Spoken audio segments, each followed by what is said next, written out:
You can build a pond that's big enough to sit beside, like this one, or make a water garden in a pot that's small enough to move by hand. But no matter what size you make, you'll have room to grow a water lily, the queen of water plants. Their round leaves float gracefully and bloom in many bright colors.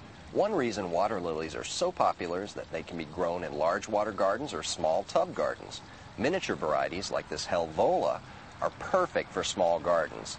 The big water lilies can cover an area in a pond that's 4 feet square or more. And are they fragrant? Some, like this one, red flare, bloom at night. When you relax in the garden after work or have a party outside, the whole yard will smell wonderful. There are a lot of different kinds of water lilies, and we're going to look at 2 different types, hardy and tropical. At a glance, they look a lot alike, but there are quite a few differences between them.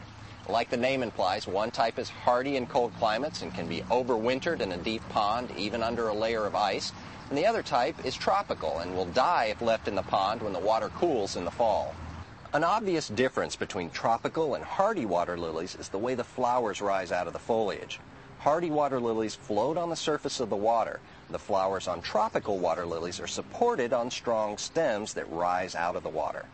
Water lily varieties can be found in almost any color, but only tropical water lilies have blue flowering varieties, and all of the night-blooming water lilies are tropical.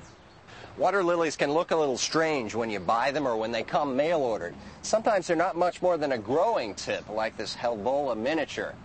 This larger piece I divided from a hardy water lily that overwintered under the ice of a Midwest garden pond.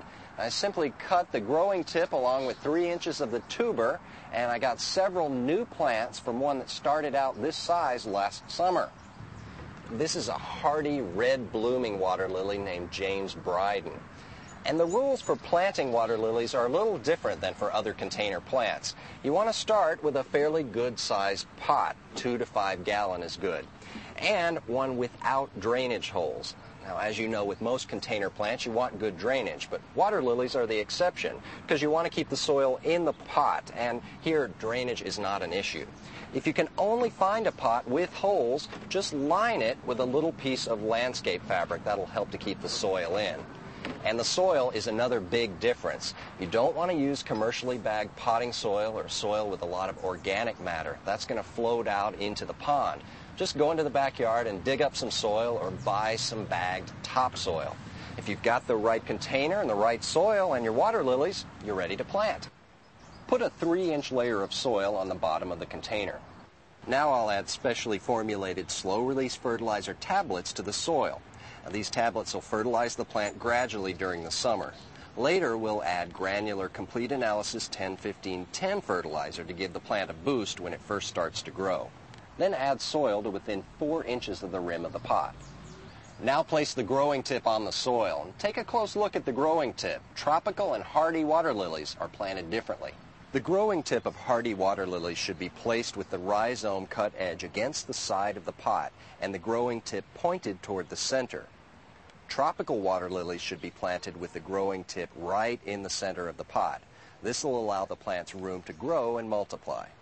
Once you have the growing tips positioned properly in the container, cover them with soil so that you can barely see the grow tip, about a ½ inch out of the soil.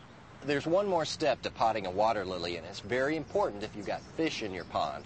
If you've got pond fish, you want to put a 2-inch layer of pea gravel or aggregate rocks on top of the soil. And this will discourage the fish from rooting around and digging in the pots. If you've got koi fish in your pond, you want to use larger rocks that are 1 to 2 inches in diameter. Now I'm going to place these potted water lilies in the pond here at the Better Homes and Gardens Test Garden, which happens to be deep enough to keep a hardy water lily alive through the winter. Although they're technically deep water plants, water lilies will grow in water that's only 5 inches above the rim of the pot, and an ideal depth to grow them is a level that's 1 foot above the crown of the plant. If they're submerged much deeper, where the water is about 5 to 10 degrees colder, they'll grow more slowly. In shallower, warmer water, they'll grow faster and produce more blooms. Although this pond is 2.5 feet deep, I can set the potted water lilies in at just the right depth using these plastic storage crates. Now, these are good to use because they're lightweight, inexpensive, come in a variety of different sizes, and unlike bricks or blocks, they won't change the water level in the pond. I'm going to set these water lilies in, and in just a few weeks, they're going to fill the pond with bold leaves and blooms.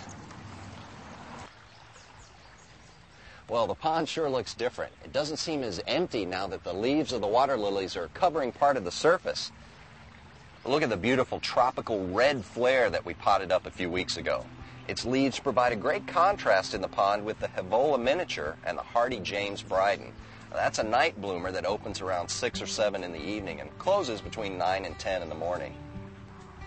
The water lilies really complete the look and beauty of the pond. They become a focal point in this part of the test garden, and they can do the same in yours.